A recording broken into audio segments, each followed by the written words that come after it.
Breaking points చూస్తున్నాం. MLA Raja Singh బెదిరింపుల కేసులో cyber crime పోలీసులు పురోగతి సాధించారు. గత కొంతకాలం నుంచి రాజా సింగ్ కు విదేశాల నుంచి బెదిరింపు కాల్స్ వస్తున్నాయి. దీంతో ఆయన చర్యలు తీసుకోవాలంటూ పోలీసులకు ఫిర్యాదు చేశారు. రంగంలోకి దిగిన సైబర్ క్రైమ్ పోలీసులు విచారణ చేపట్టి రాజా సింగ్ కు బెదిరింపు కాల్స్ చేస్తున్న వారిని గుర్తించారు.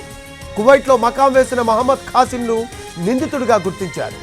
ఇంటర్నెట్ ప్రోటోకాల్ ద్వారా రాజా సింగ్ కు ఖాసిం బెదిరింపులకు పాల్పడుతున్నాడు. 14 ఏళ్లుగా కువైట్లో ఉంటున్నాడు మహమ్మద్ ఖాసిం.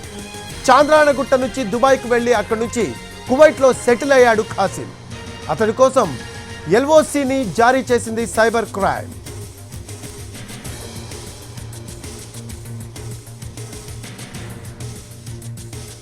దీనికి సంబంధించిన లేటెస్ట్ అప్డేట్స్ అందించడానికి మా crime input editor Ramesh Vaitla phone లైన్లో అందుబాటులో ఉన్నారు. రమేష్ వైట్ల, ఎమ్మెల్యే రాజా సింగ్ బెదిరింపుల కేసులో సైబర్ క్రైమ్ పోలీసులు పురోగతి సాధించినట్టు తెలుస్తోంది. దీనికి సంబంధించిన లేటెస్ట్ అప్డేట్స్ ఏంటి?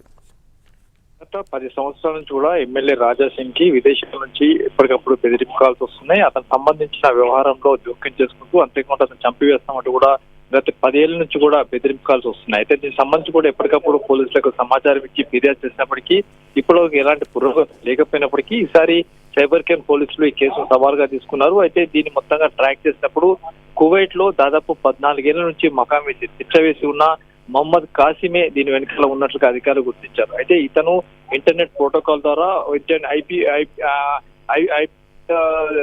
ద్వారా మొత్తం ఫోన్ కాల్ చేస్తూ అతను బెదిరింపులకు పాల్పడుతున్నట్టు చెప్తున్నారు.